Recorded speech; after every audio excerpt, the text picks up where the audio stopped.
All right, fans, welcome back to our Coach and the Kicker segment. We are in week 6 college football season. Hard to believe. We are almost at the midway point of the college season. We've got into October now, and we are back with Coach Jim Leavitt. How you doing, Coach? I'm doing good. I'm sorry about the glasses. Just had an eye appointment, and my eyes are dilated. Okay, yeah, you look good, man. You look good. I can't see as good. I have to wear the glasses today. No problem at all. No problem. We love your insight. Everything good. You made it through the storm okay? Yes, no problems at all. Very, very fortunate, and I have a number of friends that are in Fort Myers and Cape Coral area, and Naples. So it really breaks my heart for them. All of our thoughts, of course, go out to all those people and all the yeoman work people are doing to help get that area back at least manageable and livable again. I know there's a lot of tough situations down there, but we're just trying to give you try to provide a little levity for you and a little some good get your attention away from what you're going through here by listening to the podcast. Hopefully you get a little information out for your team, your favorite team around the state. So, all right, Coach. Well, it happened again this week. We've had several this year. We had 2 more this last week. 2 more coaches lose their job. We had Paul Christ at Wisconsin, and then we had Carl Durrell out at Colorado, a place I know you know well out of Colorado. So just talk about those 2 situations. Anything can just the general thought of, again, making a coaching change mid-season like this, especially at a place like Wisconsin. Kind of, I won't say it came out of left field, but that's not how they usually do business up there at Wisconsin. Well, things have changed certainly since I started coaching. It's you don't have much time. You've got to win, and the money is so much that people are moving a lot faster. Do I like the state of way things are right now? No, I don't. I think that people should be afforded more time they can do. But Carl was at Colorado for, I guess, 3rd year, and he hadn't won a game, and right. Quite honestly, they might not win a game this year. They're showing a lot of progress, and Rick George is their athletic director, and when we were there, we won 10 games. The 1 year I was only there 2 years. The first year won 4. They hadn't had a winning season for forever. Since really, Bill McCartney was there, and right. What a great success he had. So they're all kind of leaning on that national championship year they had, and Colorado's a beautiful place, and they should be able to win. It's just they certainly should be more competitive than they are. So that job's open, and Paul Christ, a good man. I really like him. I know his brother Jeep, Chris, coached with me with the 49ers. Right. Our quarterback coach, and had, was a really good coach, really good person. The defense coordinator, Leonard. Jim Leonard. A pretty hot name right now. Yep. Not so sure Wisconsin didn't do that to protect Leonard and to keep Leonard, because he's their interim head coach. Right. I'm kind of thinking that they made that move quickly because they want to keep Leonard there and possibly hire him as the head coach. Right. I can't talk for them because I'm not there. I went up and visited Wisconsin a number of years ago when the head coach that's now at Cal was the defense coordinator there, and again, I know that program well. So it's but yeah, a number of jobs opening again, and it's probably going to continue to happen through the next number of weeks. It seems like, and this is just from a fan's perspective down here, watching Wisconsin over the last couple of years, especially, they've just kind of never adapted. Paul was always an I formation, very, pro style offensive guy, where so many of the teams, obviously in the Big Ten, are going to the spread and that kind of stuff. It seemed like and then of course this weekend you lose to Bielema, who used to be the head coach at Wisconsin pretty soundly when he's at Illinois now. It just seemed like I don't know whether they didn't adapt, didn't want to, didn't have the personnel. They didn't shift at all towards kind of the modern day football and offense, especially. Well, but they had success. Right, right. Yes, and, with the run game. And because they did that, a lot of people weren't ready to face that kind of offense. And, I haven't watched Illinois, but I'm assuming and thinking that Bielema was probably doing the same thing at Illinois, running the ball. But what was surprising was Wisconsin only had like 2 yards rushing. That seems strange. I didn't see the game. Right. I didn't either. That really stood out because that's just very unusual for that to happen. And then certainly for Bielema to go in there and and beat him when he used to be there. And Alvarez, has a lot of clout there, and Right. Wisconsin, and I know Barry was at Iowa, and I was at Iowa at one time, and it's just things happen for various reasons. I don't know. Right. Right. I mean, Chris is a great coach. He'll get another job at some, whether it's next year or the year, he'll get another head coaching job somewhere for sure. Cause he's got like you like to say, he's got a really good resume, and he's got clout and all. And again, Wisconsin, and we've talked about this, coach. If you don't have the electric quarterback, it's going to be hard. And Wisconsin didn't have an electric quarterback. They didn't have the dynamic guy at quarterback that could make up for a day when you don't run the ball really well. Their quarterback doesn't seem like he has the ability to win the game by himself without a big running game behind him. Well, I don't know their personnel as such, but I just, I cannot believe they only got 2 yards rushing, and everybody talked on that one. It's and regardless who your quarterback is for that style of offense, for what they do, they've got to be able to run the ball. And to get shut down like that again, I didn't see the game. I was watching. You can only see so many games right on the week, but that was the big stat that really stood out. Oklahoma. What has happened to Oklahoma the last 2 weeks? My gosh, they got destroyed by TCU down in Fort Worth. And give TCU all the credit, but man, Oklahoma 2 weeks ago to where they are today is night and day. Well, Brent's a very good coach. He wouldn't have got that job if he didn't have quite a resume. And he's really a great coach. He's a really good person. He's gonna he'll do everything he can to get that program going the way Oklahoma is accustomed to. Right. They got Texas this weekend, and it doesn't get any easier. And they got to play defense, and he knows that. And now they lost their quarterback, and they lost a number of injuries. And then you got Sarkisian at Texas, got beat by Texas Tech. So you're going to have two programs that have to win this game. Right. Whoever doesn't win this game is going to have a lot of heat on them. Yep. Now, Brent's first year, Sarkisian's is, I think, his second year. Yep. So I don't believe either coach is in trouble of losing their job. It's just credibility and kind of where they're it's a high stakes anymore with all the TV money and the people that are moving from one conference to another. And right, it's a big deal, certainly at Oklahoma and certainly at Texas. So it's going to be a hell of a game. Be interesting to see how that plays out. And give credit to Sonny Dykes, who I was with last year at SMU at TCU's done a good job. We'll see how good they really are. We'll see how good they are as they get through the year. They've won their first 3 games were games that they should win. They really weren't playing anybody. Oklahoma was legit. You're beating Oklahoma. They're at TCU, so that helped a little bit. But so we'll see. I don't know if we'll know yet how great TCU really is. He's got to play a few more games. We'll see. Let's talk one more feel-good story, then we'll get all into the state of Florida. Let's talk Kansas and Lawrence. What a job they're doing. 5-0, college game days coming to Kansas.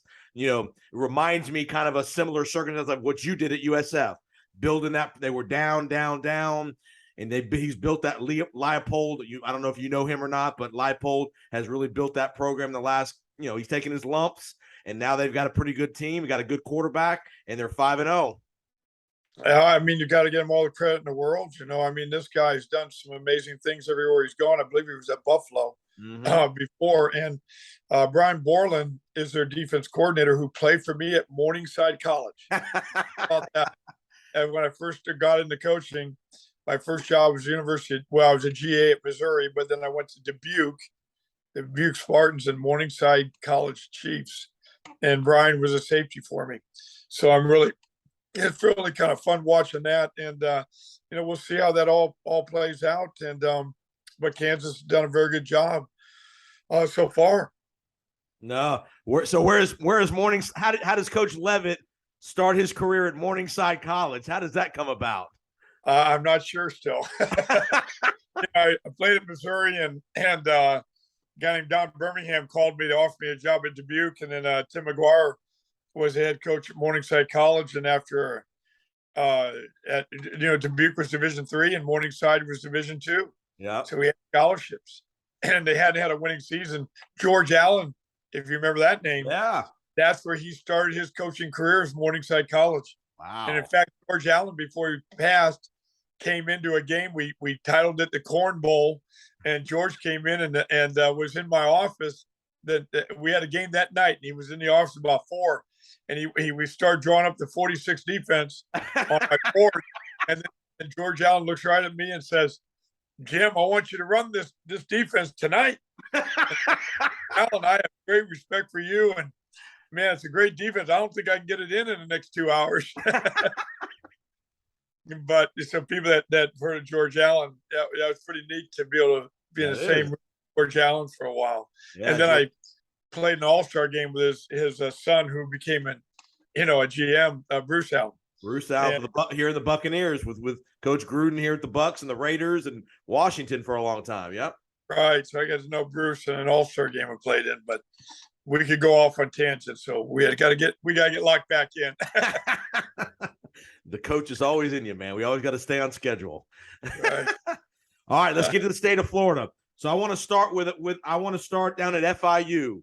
Give FIU some credit. They had a big win over the weekend. Nobody thought they were going to win maybe one game this year, but they went on the road, won a tough game out at New Mexico State. They were a couple touchdown underdog. A guy Mike MacIntyre. Talk about let's give FIU some props. Well, it did surprise. First of all, I don't know why they scheduled that game to go all the way to New Mexico State to play. It's a whole lot of travel and money. And, New Mexico State's got a very good head coach, and they haven't been very good. New Mexico State haven't been very good for a very long time. I believe they'll get more competitive. FIU should win that game, but the travel is a long ways, and you've got to give them credit for winning the game, especially the week before they got beat 73-0. Yes, by Western Kentucky. Yep. And the only game they won was against Bryant, or I don't know. Division II in overtime, week 1 in overtime. 36 or something like that. But so you got to give them credit because New Mexico State's got a very good head coach, and he's really legit. And to travel all that way and to win the game, yep, you got to give him some credit there. And obviously with the storm preparations last week and all down there in South Florida as well. So give Coach MacIntyre, again, his first year as a head coach down there, trying to rebuild that program. And again, good for those kids that they got a good win like that. And they're going to struggle. They're not going to win a lot of games this year. Right. But so at least they got a couple, and they might be the only 2 they get. Right. All right, let's go to Florida State. Florida State, Wake Forest. We thought this was going to be a good game, and it turned out to be. Wake Forest wins the game 31-21. What a job by Sam Hartman. We talked about Hartman last week as kind of be the difference maker. I mean, the guy made some big throws on third down. They ran the ball well. And in that program, Dave Clawson's just doing a tremendous job at Wake Forest. He's done a great job. And when I was over at Florida State for a brief stint, going to Wake Forest and seeing playing there and the kind of offense they run, I'm telling you, it's hard. And he's got a very good quarterback, and they beat Florida State. And then Florida State's got to be a little careful now because they go to NC State. Yep. That's going to be a very tough game. And then they have Clemson. Yep. So they could be looking at losing 3 in a row if they're not careful. Of course, they're not going to look at that. They're going to look at just, we need to do all we can to beat NC State. And that's it. And but Florida State is, they've gotten better, but, they still got a ways to go. And it's, LSU, they're very fortunate to get that game. And, I don't know how good Florida State really is yet. You got, they're getting close to midseason. Right. You got more games to see. The state of Florida, it's interesting with Florida State, Miami. And, nothing like it was back in the day. But Florida State, we'll see how they do against NC State. Big game for them to come back now.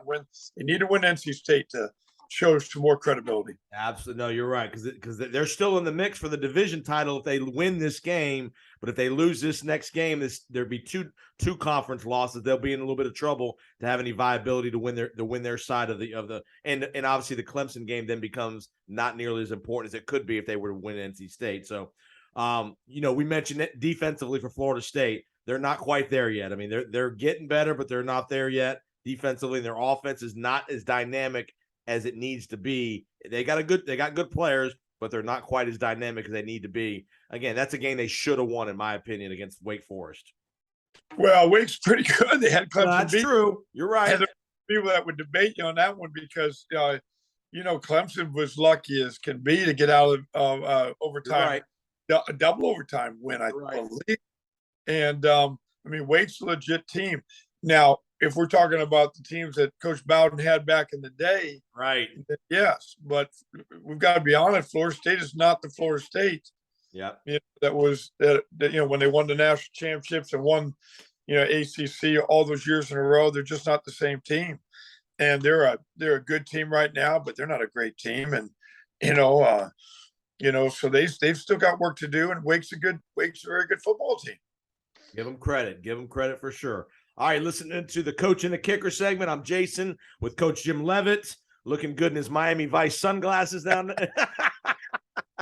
He just had a little dilated eyes, so he's looking good wearing the sunglasses. Right. I won't normally be like this. You look good, man. It's all good. We're in Florida, Coach. It's still sunny and 85 out. Right. All right, let's talk. Let's go to USF. They lose another one. 48-28 to East Carolina. They played down in Boca at FAU's campus. I want to talk about the slow starts because they continuously get off to these slow starts where they're behind big double digits, big numbers early in this game. Is there anything from a coaching perspective do they need to change their pregame routine? What they do? I mean, what's the root of why they come out of teams, not just USF, but teams in general come out so slow in the first quarter? Well, I don't know with South Florida because I'm not there. Right. So I don't know, but there's obviously you said change something. I'd probably change everything. They were behind 41-7 at halftime. And, that's just, East Carolina's a good team now. They had NC State beat. Yep. Navy beat them, but it was 23-20. East Carolina's a good football team. Yeah. And I'm not so sure South Florida's good enough to beat them, but you just don't want to get beat like that. And those players and those coaches, they know that. They've got to, I don't know. I don't know you've got to come out. You got to come out playing really good football right away. And I don't know is there something you guys can do in the pregame warmups or in, the morning of, or is it just, you got to, or is it the pregame message you give them? What allows teams to come out and play really well to start with or really poorly? Like the Buccaneers, for example. You were at the Bucs game. They've struggled early in the first quarter this year on defense for the Buccaneers. I mean, is that just a mentality or what creates those lulls? Well, mentality has a lot to do with it. Your leadership, your confidence, you come out how you play. Your play calling early can be a big factor there. And, I don't know. I've not come out that bad like that against a situation like that. So, but I know I would be looking at everything we were doing to try to change whatever we were doing, to prepare. Every bit of it, but obviously their players weren't ready. Right. Why were they playing at FAU? That's the first thing I'd ask. Right. If I was coaching there, and that's probably why I wouldn't be there. First thing I would debate that pretty hard. You got a home game, and I know they were checking the hurricane out where it was going, but you're looking at about a 4-hour drive there. I guess it took them 8 to get there because everybody was leaving the area. But somehow that all that started off bad. Right. And then FAU, they don't draw down there at all. Right. And you're not going to get hurt. I'll bet there was nobody in the stands whatsoever. And you had to prep your players about that because playing in that environment is different. It is. It's just different. So you're looking at two teams, both away games, and this should be a home game for South Florida. So the first thing administratively and all that, I know they're trying to be safe. They're trying to make sure that everybody's careful in what they're doing. I get that, but somewhere along the line that they need to look at how they came about that decision, the timeline and all that. I know they spent a lot of time with it, but that's hard for you to get your team ready to go down to Boca and play there. And so they got work to do. They go to Cincinnati this week, and no easier. Good football team. And then, their homecoming game is Tulane, who beat Kansas State, Oklahoma, and Kansas State's good, and then they beat Houston. Yep. So these are good teams that are playing, and similar schedule to what we had when I was there. You better come out, you better play your behind off from the get go. It's hard to win a game. You got to work at it. Yep. If you're obviously in the position they're in record wise, we're almost at midseason. Are you in a situation coaching wise where you're giving guys, maybe your second team guys, more reps? I mean, how do you, as far as distributing the reps a little bit more to see if you got somebody that maybe you haven't given enough reps to? How do you, as far as, because you got to make some lineup changes, something. What do you when you're struggling, do you give more guys opportunity in practice with the first team, things like that? Play the guys that are playing their ass off. Yep. Okay. Use the language. Yep. Play the guys that are playing hard. I don't give a rat's behind right now. Right. You 41-7 at halftime. Right. I'm getting with that staff, and if there's anybody that's not laying on the line, he ain't playing. Okay. I don't care about talent right now. Right. I'm going to play. Everybody plays hard. Now, what's amazing is how they go to Florida, and they really beat Florida. They had the game, and then the Louisville game, and it showed one thing, that Florida definitely wasn't ready to play. Florida didn't play very well at all, right. and South Florida played at the highest level. It shows that any one game, if you can get your team ready, you can beat a lot of people any one given game.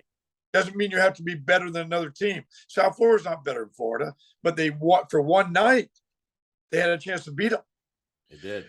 But I got to find out who's playing hard and who's not. And I'm going to tell you right now, that football team would be watching the whole game together as a team. And I know I'd be pointing out the guys that were playing hard and the guys that weren't. And it would be because there's no time, Right. You shouldn't be in this position, but you are, and you're going to have to drastically do something. Do you get really hard on your assistant coaches to coach those guys, to coach them hard too, to get on the players, or as far as with your assistants, things like that, or do you simplify things schematically wise? Maybe I don't know if they're doing too much, not enough. What? Again, I don't know. I'm not there, but you certainly don't want to do too much at a point like this. You want to get guys that are going to play and lay it on the line every snap. Whoever, and it's interesting. I talked to Bill Snyder when he was coaching at Kansas State. This was when I was at South Florida, and I told him, I said, we probably have about 25, 26, 27 guys that play their tail off every snap. Right. And it's hard to find guys that play that hard all the time. And here Bill Snyder had won the Big 12 a number of times. He goes, Jim, that's really great. We probably have about 8 or 9. To get guys, and it made me rethink, to get guys to play lights out every snap. It's hard to find. You got a team of 110. How many guys are going to be playing for you that year? Probably about 38, 40 guys. Yeah, that's it. And those are the guys you got to get ready. The rest of the guys are not ready. They're not ready to play yet.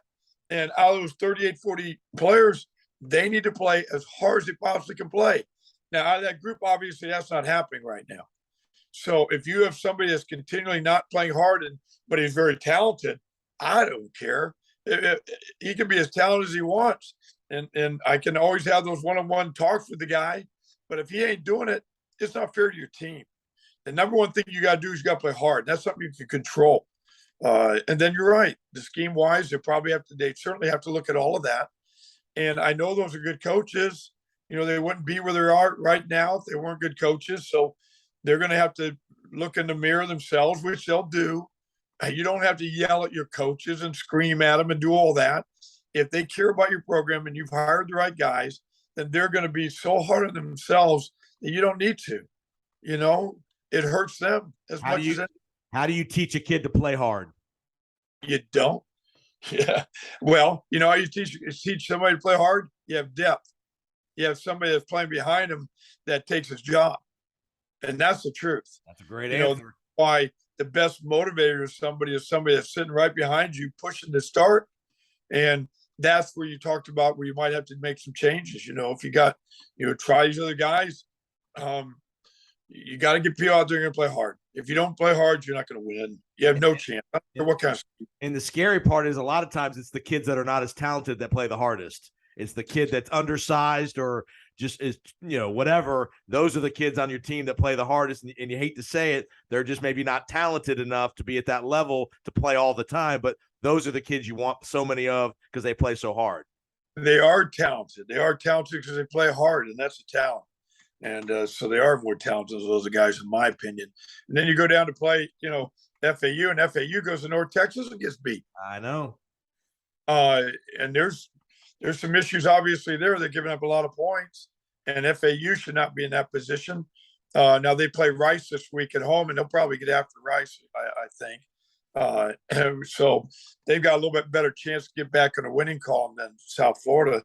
But South Florida's got to, they got to go up to Cincinnati and just play their tail off and get into the fourth quarter with a chance to win. Right. But what people want to see, I would imagine, is guys playing hard, right? Just laying it on the line. People can deal with some losses here and there. It's hard to deal with a loss ever, but you can sometimes when you're really trying to build something back up, if guys will just lay it out there, and that's the key to building anything. All right, I got an administrative question for you as the head coach. So Florida plays Eastern Washington over the weekend on Sunday. They obviously beat them handily. Talk to the audience about when you schedule these, when whether you're on the front end of scheduling these games, or if you're the little guy in these games. How do these contracts get negotiated? How does Florida find Eastern Washington of all teams to go play? How do you negotiate whether you make $1 million in the game or 1.5? How do those things come about as far as how much of a guaranteed dollars and those kind of things that a program makes for these kind of games? Comes down to how much you think you'll guarantee to win. Okay. Obviously they try to get a lot of people to play them. Eastern Washington to fly all away. That's going to be hard on them. They're not going to be near as talented as Florida. They're coming all the way across country. I've never heard of something like that happening much. And you're going to have to pay them a lot of money because you're going to have to pay for all their travel. Okay. And, the hotels are the hotels. It's just more the travel, flying all the way.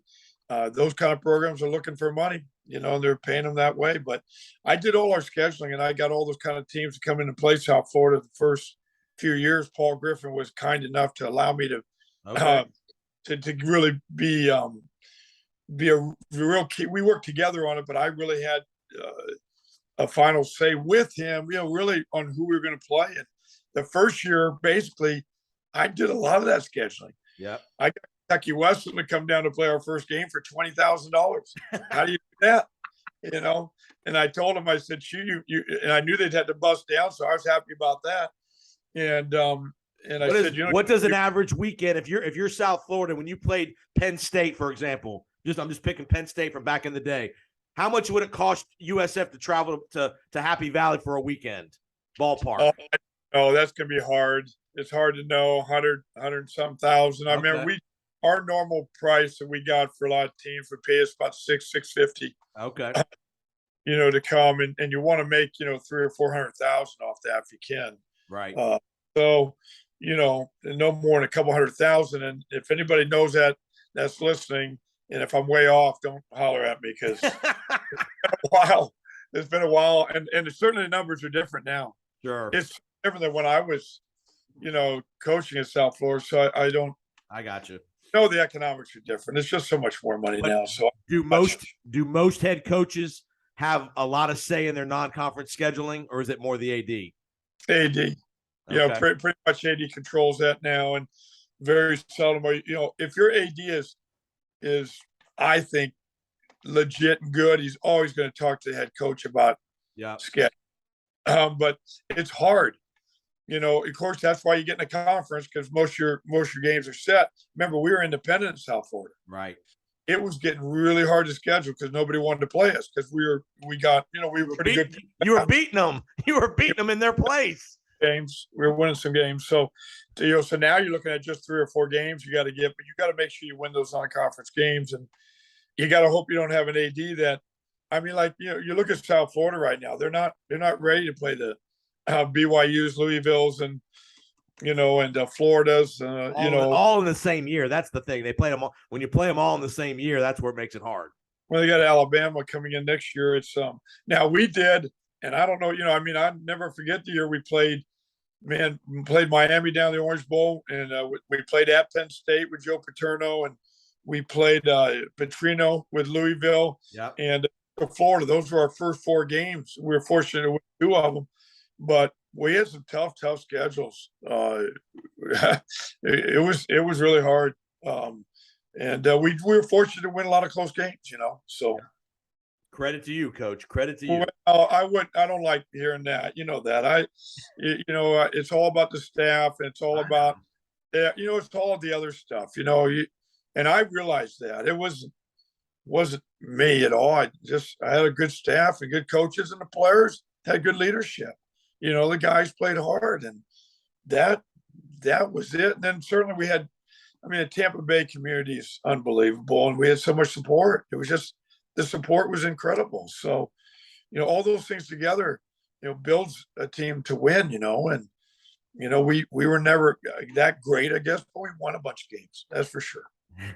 All right, last thing, I'll get you out of here. So we got an interesting thing coming up Wednesday night. UCF gets moved to Wednesday night against SMU. Just talk about how you as the coach would use these extra couple of days that you've had for preparation, things like that, or is it just more fine-tuning the things you guys do? It'll be interesting to see how this game goes off on Wednesday night in Orlando. Again, and it's a conference game. UCF and SMU. We did it one time when I was at South Florida, and all the years I was there, we played UAB on a Wednesday night. And I forget why. I think it was really for TV. Personally, we were trying to get, you know, the conference out there, but we ended up winning that game really, really big. There's a guy named Johnny Payton that had a great game. Some people that are listening will remember that name. I mean, it was different. What you always do is you back up 7 days. You try to make it just like game week would be, as if Wednesday's a Saturday, and you count your days back that way. And they certainly can do it a little bit. They'll try to get a little bit like that. You know, Central Florida's got to deal with the weather and all that they had in Orlando. SMU, I'm telling you, those are 2 high-powered offenses. Right. The quarterback for SMU is really, really good, and their backup is really, really good. And Isaac Slade, they got some good linebackers. Because I was here last year at SMU. They've got a good football team. This should be one heck of a game for a Wednesday night game. It'll be fun to watch. It will be, no doubt about it, no doubt. Well, Coach, appreciate the time this week. Glad you're safe. Glad your eyes are okay. Everything's good with the eyes and your eye exam. And look forward to talking to you next week on the Coach and the Kicker segment. I appreciate it, Jason. All right, we'll see you. All right, have a great week, Coach. We'll be right back in just a minute.